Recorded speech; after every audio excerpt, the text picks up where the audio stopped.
ಕರ್ನಾಟಕ ಸಣ್ಣ ಕೈಗಾರಿಕೆಗಳ ಸಂಘ ಮತ್ತು ದಕ್ಷಿಣ ಭಾರತ ಸಣ್ಣ ಕೈಗಾರಿಕೆಗಳ ಸಂಘ ಜಂಟಿಯಾಗಿ ತುಮಕೂರು ನಗರದಲ್ಲಿ ಇಂದಿನಿಂದ ಆರಂಭವಾದ 3 ದಿನಗಳ ಕಾಸಿಯಾ ದಕ್ಷಿಣ ಭಾರತ ಎಂಎಸ್ಎಂಇ ಸಮಾವೇಶಕ್ಕೆ ಜಿಲ್ಲಾ ಉಸ್ತುವಾರಿ ಹಾಗೂ ಗೃಹ ಸಚಿವ ಡಾ ಜಿ ಪರಮೇಶ್ವರ್ ಚಾಲನೆ ನೀಡಿ ವೀಕ್ಷಿಸಿದರು.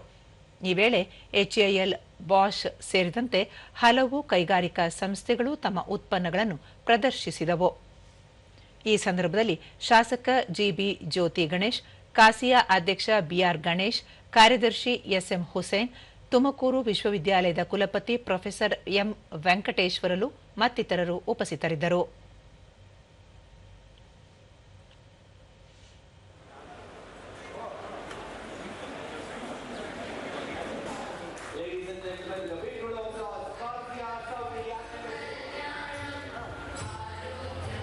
ಬಳಿಕ ಪರಮೇಶ್ವರ್, ರಾಜ್ಯ ಸರ್ಕಾರ ಕೈಗಾರಿಕಾ ನೀತಿಯಲ್ಲಿ ಸಣ್ಣ ಕೈಗಾರಿಕೆಗಳ ಕ್ಷೇತ್ರಕ್ಕೆ ಹೆಚ್ಚಿನ ಉತ್ತೇಜನ ಹಾಗೂ ಪ್ರೋತ್ಸಾಹ ನೀಡಿದೆ. ಸುಮಾರು 24 ಲಕ್ಷ ಸಣ್ಣ ಕೈಗಾರಿಕೆಗಳು ರಾಜ್ಯದಲ್ಲಿದ್ದು 2.5 ಕೋಟಿ ಜನರು ಕೆಲಸ ಮಾಡುತ್ತಿದ್ದಾರೆ. ಚೈನಾ ಮಾದರಿಯಲ್ಲಿ ಸಣ್ಣ ಕೈಗಾರಿಕೆಗಳಿಗೆ ಹೆಚ್ಚಿನ ಪ್ರೋತ್ಸಾಹ ನೀಡಿದಲ್ಲಿ ಅದು ದೇಶದ ಅಭಿವೃದ್ಧಿಗೆ ಗಣನೀಯ ಕೊಡುಗೆ ನೀಡಲಿವೆ. ಈ ದಿಕ್ಕಿನಲ್ಲಿ ನಮ್ಮ ಸರ್ಕಾರ ಕೆಲಸ ಮಾಡುತ್ತಿದೆ ಎಂದು ಹೇಳಿದರು.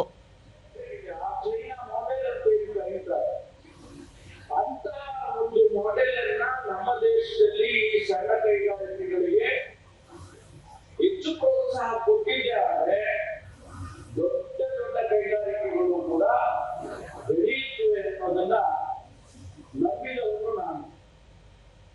ಜಿಬಿ ಜ್ಯೋತಿ ಗಣೇಶ್, ದೇಶದ ಜಿಡಿಪಿಗೆ 31% ಕೊಡುಗೆ ನೀಡುವ ಎಂಎಸ್ಎಂಇ ಕ್ಷೇತ್ರ ಅಭಿವೃದ್ಧಿ ಅತ್ಯಗತ್ಯವಾಗಿದೆ ಎಂದು ಹೇಳಿದರು.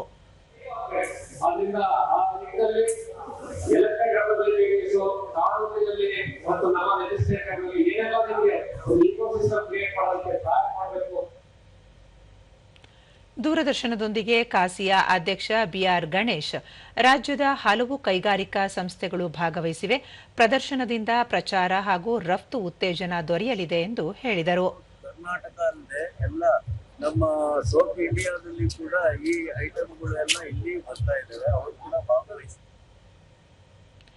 ಎಸ್ಎಂ ಹುಸೇನ್, ಎಂಎಸ್ಎಂಇ ಕ್ಷೇತ್ರದ ಅಭಿವೃದ್ಧಿಯೇ ದೇಶದ ಅಭಿವೃದ್ಧಿ ಎಂದು ಅಭಿಪ್ರಾಯಪಟ್ಟರು. ಇದನ್ನ ಚೂಸ್ ಮಾಡ್ಕೊಂಡಿದ್ದೀವಿ, ಯಾವ ಕಂಪನಿಗಳು ಭಾಗವಹಿಸೋದು ತುಮಕೂರು